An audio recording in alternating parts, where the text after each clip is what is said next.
Hello नमस्कार दोस्तों, मैं हरेंद्र कुमार। मेरा यूट्यूब चैनल का नाम है हरेंद्र क्लासेस। इस यूट्यूब चैनल पर आप सभी का हार्दिक अभिनंदन और स्वागत है। आइए हम आज भारत में यूरोपियों का आगमन चैप्टर पर डिस्कस करेंगे कि भारत में यूरोपियों का आगमन। इसी विषय पर आज चर्चा होगी कि भारत में कैसे कैसे यूरोप वाले यानी पुर्तगाली लोग कौन हो, तो Columbus, Vasco da Gama, Abdul Majid, Pedro Alvares Cabral, Francisco de Almeida, Alfonso de Albuquerque, Nino D Cunha और ईस्ट इंडिया कंपनी, ये सारा चीज जो है ना कंटेंट है, इस पर हम लोग आज चर्चा करेंगे कि 1515 ईस्वी में गोवा में प्रथम चर्च का निर्माण कब और कैसे हुआ, कब भारत में यूरोप वाले कैसे कैसे अंदर है, आज इसी पर हम लोग को चर्चा होगा। तो आइए देखिए, सबसे पहले क्या होगा कि स्पेन का रहने वाला था कोलंबस। कौन था? कोलंबस। कोलंबस जो था ना स्पेन का रहने वाला था। कोलंबस जो था स्पेन का रहने वाला था। इसने क्या किया कि सबसे पहले चला अमेरिका की खोज कोलंबस ने कब किया था? 1492 में। यानी अमेरिका के खोज कोलंबस ने कब किया था? 1492 ईस्वी में। गड़बड़ाना नहीं है, बोले के बाद कोई गड़बड़ाए के नहीं है। ध्यान से देखो, कोलंबस 1492 ईस्वी में अमेरिका के खोज किया था। किसका? यूएसए शॉर्ट में लिख दे रहा हूँ। अमेरिका के खोज किया था कौन? कोलंबस। ठीक, यूएसए लिख दिया इसको शॉर्ट में। अभी भैया एक मामला का बा, तो स्पेन से चला जो मेरा भाई कोलंबस जो था वो स्पेन से चला किसकी खोज में? भारत की खोज में। भारत कहाँ है बाबू? तो भारत यहाँ है। यानी यहाँ से देखो चला खोज करने के लिए भारत में। भारत में अब देखो यहाँ अफ्रीका महाद्वीप हो गया, इधर कौन सा हो गया? ये लाल सागर है। कौन सा है? लाल सागर हो गया, लाल सागर। ये भूमध्य सागर हो गया और यहाँ पर एक हो गया बाब अलमंडेब, यहाँ एडन की खाड़ी हो गया। कौन सा? एडन का खाड़ी और लाल सागर। यहाँ पर फारस की खाड़ी और ओमान की खाड़ी है। फारस की खाड़ी और ओमान की खाड़ी। ठीक, तो देखो यहाँ पर फारस हो गया, फारस, और यहाँ ओमान। यानी ओमान की खाड़ी और फारस की खाड़ी को कौन जोड़ता है? State of हार्मोज, state of हार्मोज। ठीक है। अब देखो लाल सागर और एडन की खाड़ी, एडन की खाड़ी, यानी लाल सागर बाबू और एडन की खाड़ी को कौन जोड़ता है? तो इसको जोड़ता है बाब अल मंदेब, बाब अल मंदेब, मंदेब। इसी बाब अल मंदेब को आंसुओं का प्रवेश द्वार कहा जाता है। इसी बाब अल मंदेब को क्या कहते हैं? आंसुओं का प्रवेश द्वार। अब इस सर भूगोल हिस्ट्री का क्वेश्चन है, इसमें भूगोल कैसे ढुका दिए? तो ढुकाने का मेरा वजह है इसमें कि देखो यूरोप वाले जो थे ना, कोलंबस चला उधर से, तो यहाँ पर केप ऑफ गुड होप यहाँ तक आया नहीं। यहीं से क्या हो गया कि इधर आया, इस रास्ते से ही रिटर्निंग चला गया। उसका जो जहाज था ना, तो पहले किससे चलता था? हवा के सहारे। यानी हवा के सहारे चलता था। तो जब इधर से वो आया ना, तो खोज करने जाना चाहिए था उसको भारत के, लेकिन यहाँ से उसका नाव घूम गया और चला गया कहाँ? अमेरिका में। तो यहाँ पर आ गया उत्तरी अमेरिका में। तो उत्तरी अमेरिका में आया ना, तो उसने लोगों से बोला कि अरे इंडियन, तो वो बोला कि नहीं हम लोग इंडियन नहीं है। तो बोला कि क्या? तब उसका नाम रख दिया रेड इंडियन। क्या रख दिया? Red Indian. और उत्तरी अमेरिका को और किस नाम से जानते हैं? तो नई दुनिया के नाम से जाना जाता है। कोई दिक्कत है? अब देखो वहां से तो आ गया कोलंबस। अब कोलंबस आया था भारत के खोज में, चल गया कहां पर? छटक के उत्तरी अमेरिका में। अब अमेरिका के वहां खोज कर दिया। ठीक है, अच्छा यहाँ तक तो सब सही है। उसके बाद क्या हुआ कि ये तो कोलंबस खोज कर दिया। उसके बाद क्या किया कि बार्थोलोमियो डियाज, बार्थोलोमियो डियाज एक आता है, लिखे हैं कि नहीं? नहीं लिखे हैं। तो ध्यान से देखो मेरे दोस्त, बार्थोलोमियो डियाज का क्या वर्क है? बार्थोलोमियो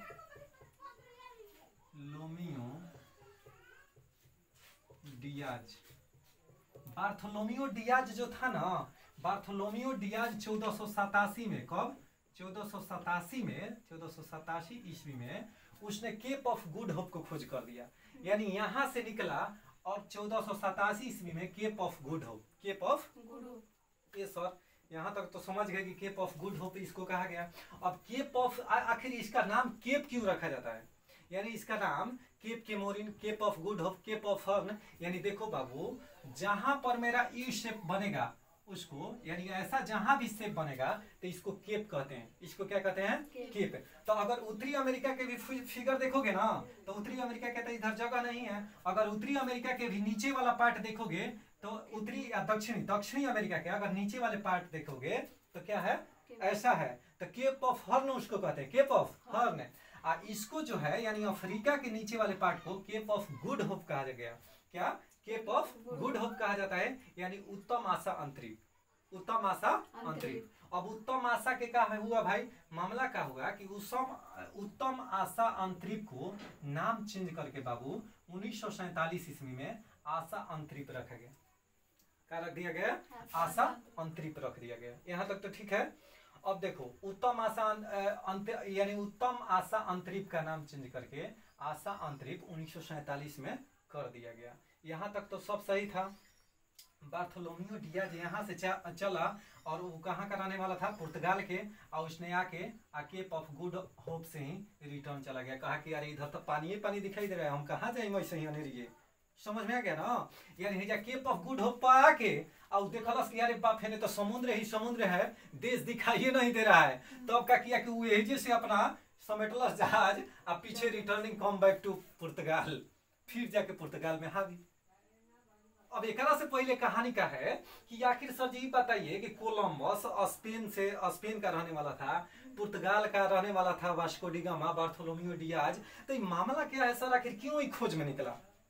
मामला है कि मध्यकालीन भारत में बाबू, मध्यकालीन में यूरोप दो टुकड़ों में बट गया। ठीक, मध्यकाल के समय में यूरोप दो टुकड़ों में बट गया। अब दो टुकड़ों में बट गया ना, तो जो ये वाला था ये पश्चिमी यूरोप था और इससे इधर कौन सा? पूर्वी यूरोप। अब पश्चिमी यूरोप हो गया, ये पूर्वी यूरोप हो गया। तो पश्चिमी यूरोप वाला पूर्वी यूरोप वाला में लड़ाई हो गया। का के लड़ाई हो गया बाबू? तो देखो पूर्वी यूरोप वाला इजिली इधर ईरान पड़ता है ईरान, इराक, ये सब इसी पार्ट में पड़ता है। ठीक ना?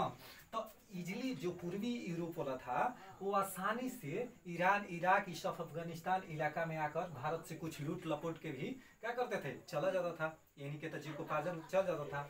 और पश्चिमी यूरोप वाला आने लगा ना इधर, तो कहा कि अरे ना, हम ही खाली मजा मारा, तू कैसे आ जाएगा? तो कैसे आ जाएगा? तो वहीं पर दोनों के बीच विवाद हुआ और पूर्वी वाला कहने लगा कि ना ना बाबू, तू इधर मत आओ व्यापार करने के लिए। तो वो क्या किया कि फिर अब भूख लगी तो भोजन के तलाश में भटकबू ना हो। यानी जब तुमको पेट में भूख लगेगा बाबू तो भोजन के तलाश हुई। तो वही बात हुआ कि अब क्या हो गया कि पश्चिमी यूरोप वाला के पूर्वी यूरोप में जाने की इजाजत नहीं था, व्यापार या कुछ भी करने का। मामला फंस गया। तो मामला फंसा तो उस सब अब क्या किया कि खोज में निकला। क्या में निकला? खोज में कि आखिर चल हमने के भारत हेने से चला जाओ। भारत सुन ले बानी भारत से बड़ी लूट लपट होला, या ये सब जो एशिया पार्ट बा यानी अरेबियन कंट्री रहे, इन्हें खूब लूट के ले जाता रहा सब। तो अब क्या हुआ बाबू कि ई सोचल कि अच्छा चल होइसे नहीं खा समझ जाए तो होइसे खोज कर अफ्रीका होके यही तक कहानी समझ में आ गई। अब अफ्रीका देने चलना जाता बार्थोलोमियो डियाज आयल कहाँ पर? केप ऑफ गुड होप तक। केप ऑफ गुड होप तक। अब केप ऑफ गुड होप तक आ गया ना मेरे बाबू, तो देखलस कि हेजा तो समुद्र ही समुद्र लौकता। अब हेजा से अपन जहाज लपेटलस फिर चल गए कहाँ? रिटर्न पुर्तगाल। तो अब ओने से अहिलन के एकर मौसा का एक मतलब मौसा ना ओरिजिनल का एक मतलब Vasco da Gama. Common Vasco da Gama. अब वास्को डिगामा आवता कहता कि अरे हम तो है ना अभी हीरो, जबकि बूढ़ा है व्यक्ति आ कह रहा है कि हम बानी ना अभी। ठीक है। अब मामला देखो क्या हुआ। मामला बाबू ये हो गया कि अगर उधर से आने लगा, अब पूछलस रास्ता कि तू कहाँ तक गई रह, बताओ। कौन? वास्को डिगामा पूछा बार्थोलोमियो डियाज से कि तू आब हेने कहाँ तक गई रह? तो कहलस ना कि हम तो गई रही केप ऑफ गुड होप तक। हेजा तक रास्ता क्लियर हो, यानी हेजा से चलबे तो हेजा तक आ जीबे। फ्रेश रास्ता तड़ाइल एकदम बनल बा जीटी रोड। बुझा गई? जीटी रोड कहे के मतलब कि माने हेजा तक हम गइल बानी, फ्रेश वाटर वगैरह बा, या चाहे तू हेजा तक आराम से। ओकरा बाद होने तक नहीं ना तो खाली समुद्र लौकत रहे तो हम कहनी कि हम ना जाई। मामला समझ में आ गया? अब ना ठीक, अब ना समझ में आई तो ना समझ में दरवाजा से हटा दो तू जाकर। ठीक है। अब ना समझ में आई तो क्या किया बाबू? अब यहाँ से क्या किया कि रिटर्न आ गया। तो अब वास्को डिगामा बार्थोलोमियो डियाज से पता पूछ के चल पड़ा किसको? भारत के खोज करने के लिए। तो कई बार पेपर में तुम्हारा क्वेश्चन बना है बाबू कि वास्को डिगामा अपना यात्रा कब प्रारंभ किया था? वास्को डी गामा अपना यात्रा कब प्रारंभ किया था? तो देखो जुलाई 1497 को, जुलाई 1497। बहुत डेट मैटर करता है, ठीक है। बीपीएससी में केवल यही क्वेश्चन खेला किया था कि 1497 ईस्वी में डेट अलग अलग था, जुलाई, अगस्त, सितंबर। यानी वो यात्रा कब प्रारंभ किया था? जुलाई 1497 में। कब पहुंचा? तो कहाँ पहुंचा? तो भारत में। अब हेजा तक आयल ना, बार्थोलोमियो डियाज हेजा तक पता दे दिलस, तो हेजा तक बार्थोलोमियो डियाज के पता पर धड़धड़ैले आ गई। अब यही जो आयल तो देखलस कि अरे बाप रे, हेने तो खाली समुद्र तकला पर लौकता, तो कहलस कि हम छोड़ेंगे नहीं, जब आयल बानी तो धैले चल, ना होला कि धीरे धीरे धैले चल। तो धीरे धीरे धैले मतलब हेजा तक तो उगा गई। कौन? Vasco da gamma. हेजा तक के पता कंप्लीट रहे, मिल रहे, टेलीफोन कैलस। टेलीफोन के मतलब का बता दिले रहे।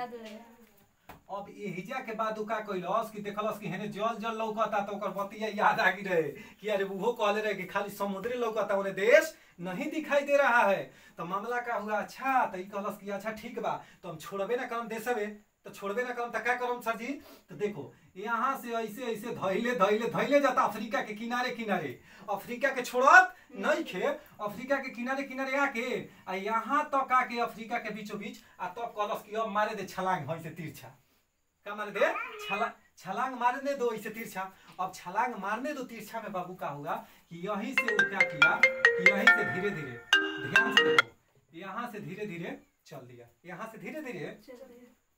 अब यहाँ से जाते जाते जाते तो हेने मिल गिलन एगो, कौन हो? तो अब्दुल मजीद। कलश की यार भाई हम खोज रहे हैं, ये तो चाहत रहे कि कोई मिल जाओ, कुछ लौकते ना रहे, तो इहो नाव से अब्दुल मजीद इन्हीं घूमत रहे अपन, ना बुझा गए, तो मिल गए अब्दुल मजीद किससे मिला? तो वास्को डी गामा अब्दुल मजीद को मिला। अब्दुल मजीद को मिला ना, तो कलश की ये कहाँ, आप किधर से आ रहे हैं? तो हम तो बड़े थके, हम पुर्तगाल के रहने वाले हैं। तो पुर्तगाल के रहने वाला है, अच्छा तो आइए हम आपको अपने राजा के पास ले चलते हैं। तो वो भी रहे केरल के, कहाँ के? केरल के। तो अब्दुल मजीद के इशारों पर उगाया था क्वेश्चन कई बार पेपर में कि अब्दुल मजीद क्या था बाबू?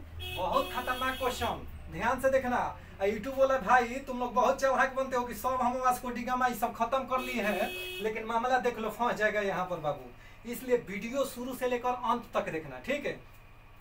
अब्दुल मजीद लड़का रटा रहता है कि सर हम तो जान गए कि 1498 इसमें भारत ने वास्को डी गामा ने भारत की खोज किया, रट के तनियाइल बा एकदम हमारा कंप्लीट बा। आप पूछ दिलस कि किसके इशारे पर भारत में प्रवेश किया, लड़खड़ा के गिर गई। पेपर में थोड़ा सा मॉडरेट कर दिया ना तुमसे टफ बनाने के लिए, पूछ देगा कि वास्को डी गामा किसके कहने पर या किसके सुझाव से, कहने पर नहीं कि कौन सा उसको यात्रा में मदद किया था। तो हेनिया के भटकत रहे ना, तो ये अब्दुल मजीद उसको यात्रा में सहारा बना था, यात्रा देकर बताया था कि आइए इधर से ऐसे चला जाए, ठीक है। तो अब्दुल मजीद उसको क्या किया था? यात्रा में सहायता किया था। समझ में आ गया ना? अब्दुल मजीद का रोल क्या था? यहीं तक।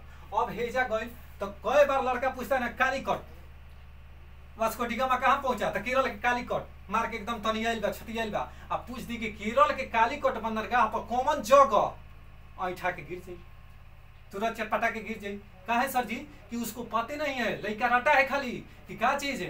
तो वास्को डी गामा ने कालीकट केरल में पहुंचा कहे खाती? तो काली मिर्च के व्यापार करे खाती, काली मिर्च के व्यापार करे खातिर। तनी सा टफ बना दे के कहे कि कालीकट के कौन जगह पर पहुंचा, तब वो कही कि ऊपर नीचे लागी ताके, तब कही कि हरेंद्र सर के वीडियो देखो, हरेंद्र सर के वीडियो देखो। यानी वीडियो देखो के मतलब कि हमारा वीडियो में भी खतरनाक है बाबू, 3-4 बुक के कंटेंट है, ठीक है। आता ना हल्का में मत लो ना तो चल जाओगे, हल्का में लेगा तो चल जाएगा हल्का में। देख बाबू, कपक डाबू यानी कालीकट बंदरगाह पर पहुंचा और जगह पूछ देगा कि कौन जगह बंदरगाह, तनिका दूर में नहीं ना होता है वो, तो कौन जगह पर? तो कपक डाबू नामक बंदरगाह पर पहुंचा। मामला समझ में आ गया यहाँ तक ना? कपक डाबू का क्या रोल है? तो कपक डाबू बाबू कालीकट बंदरगाह में स्थित एक जगह का नाम है कपक डाबू, जहां पर वास्को डी गामा ने पहुंचा। एजा तक तो मामला क्लियर हो गई। वास्को डी गामा, अच्छा वास्को डी गामा जब कालीकट बंदरगाह पर पहुंचा ना, तो राजा जमोरिन ने उसका, उस समय केरल के राजा कौन था? राजा जमोरिन। तो राजा जमोरिन ने उनका के माला डलन और स्वागत कैलन। तो कहलस कि आइए आपका इंडिया में स्वागत है। केरल में आए तो कलश की आप किस पर्पज से आए हैं इधर? तो हम आए हैं व्यापार के लिए। तो देखलस कि जे का उठाई तो जैसे काली मिर्च, काली मिर्च आ काली मिर्च मतलब हो मरीचा जना के ना कहीं ना भोजपुरिया में जीरा ना मरीच, ठीक है मरीच। चलो मुकेश ठीक है। देखो कपक डाबू हो गई। कालीकट बंदरगाह, कालीकट बंदरगाह किस राज्य में है बाबू? तो केरल राज्य में। कहाँ है? केरल राज्य में। यहाँ तक मामला ठीक है, यहाँ तक तो मामला ठीक चला। ये सर जी तो वास्को डिगामा जब आया 1498 ईस्वी में भारत में, जुलाई 1497 में यात्रा प्रारंभ किया था। ध्यान से सुनना यूट्यूब वाले भाई, ध्यान से मेरा बात को सुनना कि जुलाई 1997 में शुरू किया, लेकिन पूछ देगा कि कालीकट बंदरगाह पर कपक डाबू नामक स्थान पर कब पहुंचा, डेटावा पूछ देगा ना तो तुम लड़खड़ा के गिर जाओगे। कहे सर जी आप तो डेटावा देखिए 1498 तो जानते हैं, पेपरवा में दे दिया था ना कि 15 मई 14 मई 13 मई जुलाई जून दे दिया था। डेट जो दे देता है ना बड़ी खतरनाक काम करता है, क्वेश्चन टफ बना देता है। यानी क्वेश्चन टफ बनाने का मतलब है बाबू कि 20 मई 1498 1900 में कहा चल गया, यानी 20 मई 1498 को कालीकट बंदरगाह पर पहुंचा के वास्को डिगामा। जमोरिन ने उसका स्वागत किया, अभिनंदन किया। उसके बाद क्या किया? 20 मई 1498 को जमोरिन पूछा था कि किस लिए? तो मिर्च के व्यापार के लिए, व्यापार के उद्देश्य से आए हैं। तो कलश की काली मिर्च ऐसे उठा लेता नहीं, गोल गोल ज्यादा अटी नहीं। अब का कैलस की काली मिर्च उठा लेलस, एजा से ले गई। रिटर्निंग यात्रा जो बा ना ओकर 1498 में ही भइल, सितंबर में निकल गई एजा से, सितंबर 1498 में फिर एजा से चलल सितंबर में। यानी पूछ देगा बाबू ध्यान देना, यानी वास्को डिगामा सितंबर 1498 को फिर चला गया वापस अपने पुर्तगाल। का लेके? तो काली मिर्च लेकर, काली मिर्च लेकर चला गया। अब काली मिर्च लेकर गया ना बाबू, काली मिर्च लेकर गया तो इसको बेचा ना काली मिर्च को, तो 60 गुना मुनाफा हुआ था। कितना? 60 गुना मुनाफा हुआ था। कितना बाबू? 60 गुना मुनाफा हुआ था। जब काली मिर्च लेकर गया पुर्तगाल तो बेचलस, तो आप मान लो 1 रुपया लगेले बात एक 60 गुना कर लो, 1 रुपया की चीज 60 रुपया में बेच दिलक तो 60 गुना फायदा होगा। अब 60 गुना फायदा होगा तो अब तक लाग गई लालच, अरे बाप रे बाप अब एकरा से कौन बढ़िया व्यापार बा, चल फिर वापस आई इंडिया। तो पूछ दिलस इहे पेपर में कि कब आई वापस? तो 1502 में। पुनः ध्यान से देखना बाबू रे सोना रे, देखो पुनः अगर पूछ देगा कि पुनः, अरे मेरे दोस्त सर सब खराब है क्या रे, धुआं छोड़ता। देखो पुनः वास्को डिगामा भारत ध्यान से देखना, जैसे जैसे लिख रहे हैं वैसे वैसे नोट्स बनाते जाना मेरे दोस्त, क्योंकि वीडियो देखकर तुम फिर भूल भी जाओगे। लेकिन बार बार वीडियो रिपीट करके देखते रहना और नोट्स जैसे जैसे वीडियो स्किप करके बनाते जाना, ठीक है। पुनः वास्को डिगामा भारत 1502 ईस्वी में आया, 1502 ईस्वी में आया। अब वास्को डिगामा 1502 ईस्वी में आई रहे तो जैसे माल लेके जाता रहे, बीचे रास्ते में मृत्यु, एकदम टाइगर अभी जिंदा है वाला हाल बा।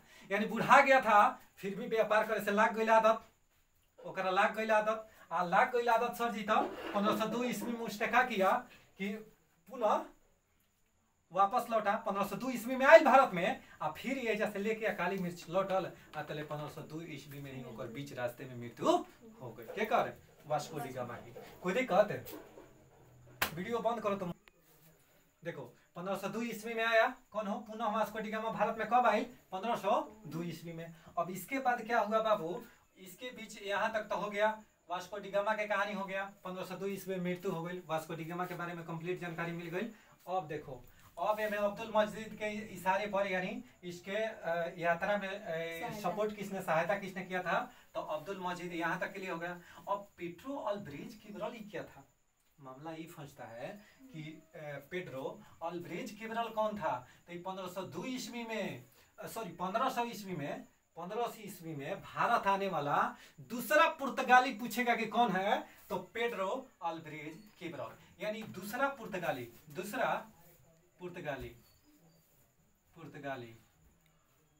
भारत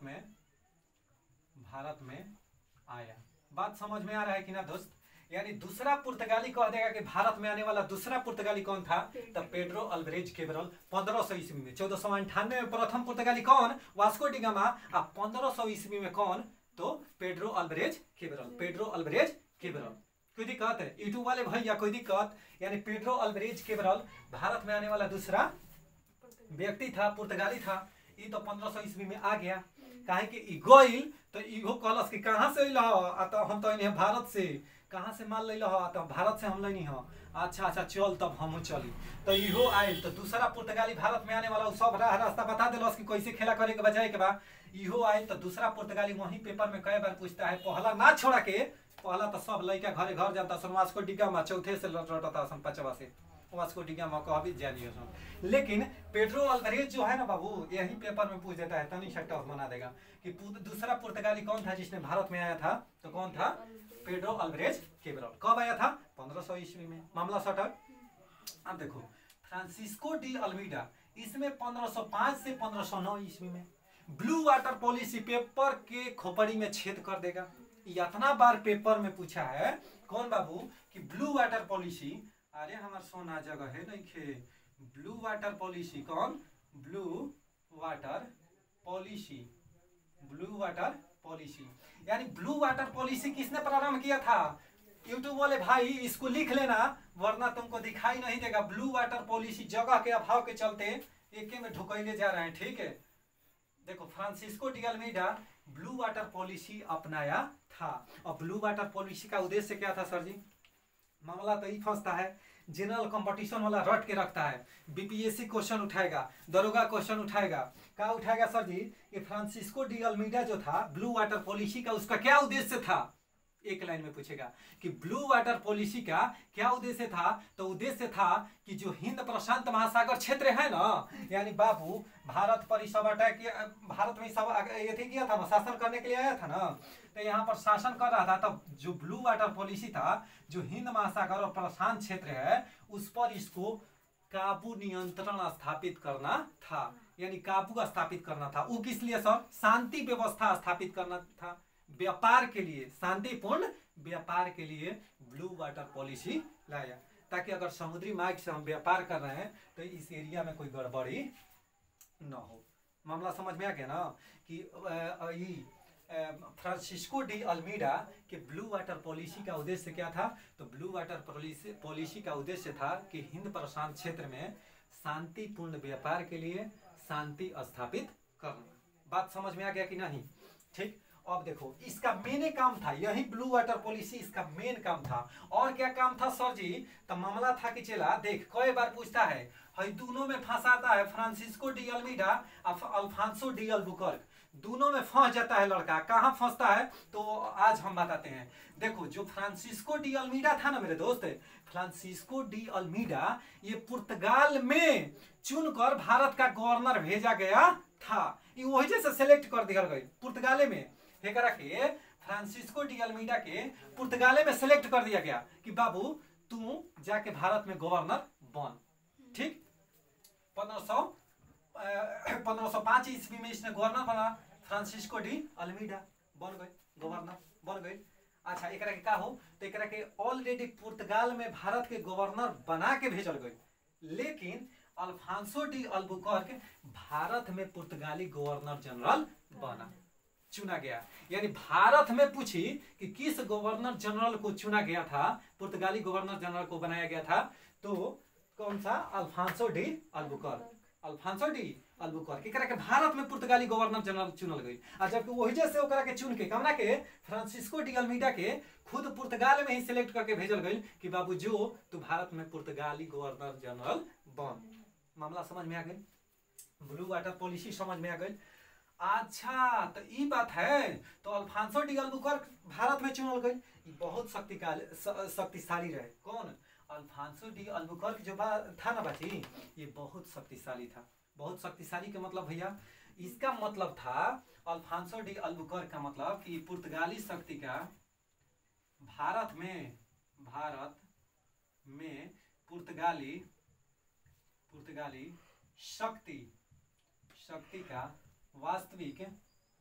वास्तविक संस्थापक, याद रखना संस्थापक, यानी पुर्तगाली शक्ति का अगर वास्तविक संस्थापक कह देगा ना बाबू तो अल्फांसो डी अल्बुकर्क था। अल्फांसो डी अल्बुकर्क था। कोई दिक्कत? अब काहे इसको वास्तविक शक्ति का संस्थापक? बहुत काम कैलस बढ़िया। का कैलस? तो 1510 ईस्वी में महमूद आदिल शाह से गोवा छीन लेलस। 1510 ईस्वी में महमूद आदिल शाह से गोवा छीन लेलस, यानी गोवा छीन लेलस। हमने के पढ़ाई भइल बा सर जी, तो कोई बात नहीं, तुमको पढ़ाई हुआ है, यूट्यूब वाला भाई के पढ़ाई हुआ है नहीं, तो ध्यान से देखो। यानी 1510 ईस्वी में महमूद आदिल शाह से गोवा को छीन लिया। कौन छीन लिया बाबू? तो अल्फांसो डी अल्बुकर्क। कोई दिक्कत है?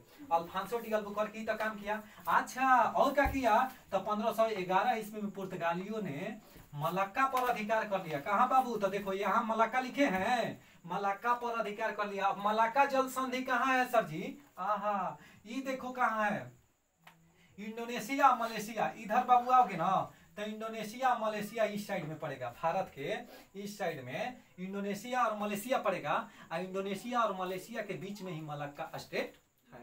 यानी मलक्का स्टेट कहने का मतलब मलक्का जल संधि। वही जो नियंत्रण स्थापित कर लेलस। कौन? Alfonso de Albuquerque. कोई दिक्कत? अच्छा, मलक्का पर ये थी, मलक्का जल संधि पर अधिकार कर लिया। तब क्या किया सर जी? तो 1513 ईस्वी में स्टेट ऑफ हारमुज, यानी हारमुज जल संधि। अब हारमुज जल संधि हो फारस की खाड़ी और ओमान के खाड़ी के ही जे कनेक्ट करला, फारस की खाड़ी और ओमान के खाड़ी, हेकरो पर अधिकार कर लेलस। कौन? Francisco de Albuquerque. Alfonso de Albuquerque क्या कैलस कि फारस और ओमान के बीच में है जो स्टेट ऑफ हारमुज बा, हेकरे कहला स्टेट ऑफ हारमुज, यानी हारमुज जल संधि। बाबू हारमुज जल संधि बहुत भी क्वेश्चन कई बार पेपर में खंडार देले बा। खंडार देले के मतलब कि पूछ ले बा, ठीक है। यानी कई बार पेपर में कि फारस की खाड़ी और ओमान के खाड़ी के बीच कौन जल संधि बा? होता हारमुज जल संधि। कोई दिक्कत है? एकरो पर नियंत्रण कर लिया, हेकरो पर कौना पर? तो मलक्का जल संधि, जो कि इंडोनेशिया और मलेशिया के बीच में है। मामला समझ में आ गया? यहाँ तक हो गया बाबू। अब तो यहाँ तक हो गया। फिर क्या कैलस हो? तो 1513 ईस्वी में हारमुज जल संधि पर सबसे पहले मलक्का पर 1511 में और 1513 ईस्वी में हारमुज जल संधि पर अधिकार कर लिया। यानी अल्फांसो डी अल्बुकर्क का काम क्या था? तो भारत में पुर्तगाली शक्ति का वास्तविक संस्थापक अल्फांसो डी अल्बुकर्क। अच्छा, इसने क्या किया हो? तो सबसे पहले 1510 ईस्वी में गोवा को मोहम्मद आदिल शाह से छीन लिया। 1511 ईस्वी में इसने मलक्का जल संधि कहे तो इंडोनेशिया और मलेशिया के बीच में मलक्का जल संधि स्थित है, उस पर अधिकार कर लिया। 1513 ईस्वी में क्या किया सर? तो 1513 ईस्वी में क्या किया कि इसने स्टेट ऑफ हारमुज फारस की खाड़ी और ओमान की खाड़ी को जोड़ता है, इस पर अधिकार कर लिया। इसलिए इसको पुर्तगाली शक्ति का भारत में वास्तविक संस्थापक कहा जाता है। मामला समझ में आ गया? अब देखो चला, अब एक बाद क्या होता है? Nino D Cunha. कोई दिक्कत है? इसने क्या किया कि थोड़ी जगह दे दे हमें, थोड़ी जगह दे दे मुझे, तेरे पास कहीं रह जाऊंगा। यानी कहने का मतलब है, ये क्या किया बाबू कि नीनो डी कुन्हा 1529 से 1538 तक शासन किया। और 1529 से 38 तक शासन किया ना, तो मुख्यालय के कोचीन से हटा के गोवा ला देलस। कोचीन से हटा के गोवा कौना से? एकरा से पहले कौन रहे? Alfonso de Albuquerque. उहे गोवा 1510 में छीन ले रहे। आई का कैलस की कोचीन से मुख्यालय अपन हटा के कहाँ भेज दिलस बाबू? गोवा। अच्छा, कब हो? तब इसने मुख्यालय कोचीन से गोवा बदल कर दिया। कब? 1530 में। 1530 में बाबू इसने क्या किया कि मुख्यालय कोचीन से बदल कर गोवा स्थापित कर दिया। पेपर का क्वेश्चन है बाबू कि कब इसने राजधानी को चेंज किया था? यानी नीनो डी कुन्हा जो था मुख्यालय कोचीन से बदल कर कहां पर किया था? गोवा में। कब? तो 1530 में। क्यों मुस्कुराती हो बेवजह, ठीक है, ऐसे ना मुस्कुराया करो, ठीक है। ईस्ट इंडिया कंपनी पसीना पसीना भइल बानी यार, ठीक है। ध्यान से देखो नीनो डी कुन्हा का तो काम हो गया, नीनो डी कुन्हा बस यही काम किया, ठीक है। आई हल्फा ना मचैलस, आइल हितई में हई अल्फांसो डी अल्बुकर्क आइल हितई में 2-4 दिन खातिर बाकी गर्दा मचा के गई, ठीक है। यानी हई वाला जो था ना अल्फांसो डी अल्बुकर्क की गर्दा कबार के गई, आइल भारत में तो यही से करा के भारत में पुर्तगाली शक्ति का वास्तविक संस्थापक माना जाता है। तो आइल हितई में 2-4 दिन खातिर बाकी गर्दा कबार के गई, कौन? तो अल्फांसो डी अल्बुकर्क ना। अब देखो नीनो डी कुन्हा का कैलस हो, कुछ ना कैलस, ई खाली मुख्यालय कोचीन से बदल कर 1530 ईस्वी में आ कहां कर देलस? गोवा। आ गोवा ऑलरेडी जीतल रहे केकरा के? अल्फांसो डी अल्बुकर्क जीत ले रहे केकरा से? तो मोहम्मद आदिल शाह से ना हो। अब देखा ईस्ट इंडिया कंपनी ये तो हमनी के सब कुछ जानता है, ई सब कोई हमनी के जानते हैं, लइका लइका जानता सन, लेकिन पूछ दी तो इठा देबो का पूछ दी ई क्वेश्चन कि ईस्ट इंडिया कंपनी का उपनाम क्या था बबुआ?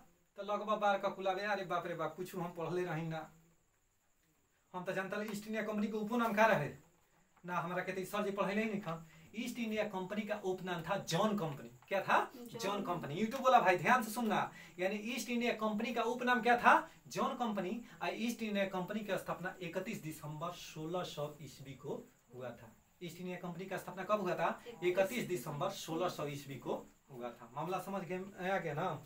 यानी ईस्ट इंडिया कंपनी का स्थापना कहेगा तो 31 दिसंबर मेरे दोस्त 1600 ईस्वी को हुआ था। इसका उपनाम क्या था? तो जॉन कंपनी। अच्छा, इसका हेडक्वार्टर तो बताइए सर। तो हेडक्वार्टर लंदन में था। लंदन कहाँ हो? तो ब्रिटेन, लंदन ब्रिटेन। और ब्रिटेन ग्रेट ब्रिटेन इंग्लैंड में अंतर क्या है? तो देखो इंग्लैंड वेल्स और स्कॉटलैंड, इंग्लैंड वेल्स और स्कॉटलैंड को क्या कहते हैं? इंग्लैंड वेल्स और स्कॉटलैंड, तीनों के मिला देंगे तो क्या बची हो जाएगा? Great Britain. अगर एक में उत्तरी आयरलैंड के शामिल कर देंगे, यानी इंग्लैंड वेल्स और स्कॉटलैंड में उत्तरी आयरलैंड वाला पार्ट आ जाएगा ना, तो उसको यूके कहा जाता है, यूनाइटेड किंगडम कहा जाता है ना। मामला समझ में आ गया? अब ब्रिटेन तो सर जी सिंपल इंग्लैंड को क्या कहते हैं? ब्रिटेन। अच्छा सर जी यहाँ तक तो मामला ठीक है। तो ईस्ट इंडिया कंपनी का हेडक्वार्टर पूछ देगा कि कहाँ है? तो लंदन में। कहाँ पर? लंदन में। और लंदन कहाँ है बाबू? तो लंदन ब्रिटेन में है। और क्या कोई सुनो, पुर्तगाली सबसे पहले सुरती, बुझा था मामला? सुरती का गाना ने तो कम नहीं खसतू हूँ, ठीक है। एक आवत तो सुरती से फुर्ती ना रे, कैसे बा? ठीक है। यानी 1515 ईस्वी में गोवा में प्रथम चर्च का निर्माण किया। यानी पुर्तगालियों ने सर्वप्रथम क्या किया? तो देखो गोवा में क्या कैला सन? 1515 ईस्वी में गोवा में प्रथम चर्च का निर्माण कैला सन। अच्छा, वो चर्च जो निर्माण किया उसका नाम क्या रख दिया? तो जेवियर चर्च। उसका नाम क्या रख दिया? Xavier church. जेवियर चर्च रखा गया। अच्छा, 1560 ईस्वी में क्या हुआ मेरे दोस्त? पुर्तगालियों ने ईसाई, कौन सा? ईसाई न्यायालय का स्थापना किया। कहां पर? तो गोवा में। गोवा में लिखे हैं कि नहीं? 1560 में पुर्तगालियों ने ईसाई न्यायालय की स्थापना गोवा में किया। ठीक है, लिखे हैं, यानी गोवा में कर दिया। बात समझ में आ गई? यहाँ तक बात समझ में आ गई ना? भारत में तंबाकू की खेती किसने प्रारंभ किया था? यूरोपियों ने। यूरोपियों ने भारत में तंबाकू उहे सिखा दिल सन कि ले खात रसन खैनी, सुरती खा के लाओ शरीर में तनी फुर्ती तब बाबू आओ। तो 1515 ईस्वी में। यही तक मुकेश रह दिया का? चलो बंद करो।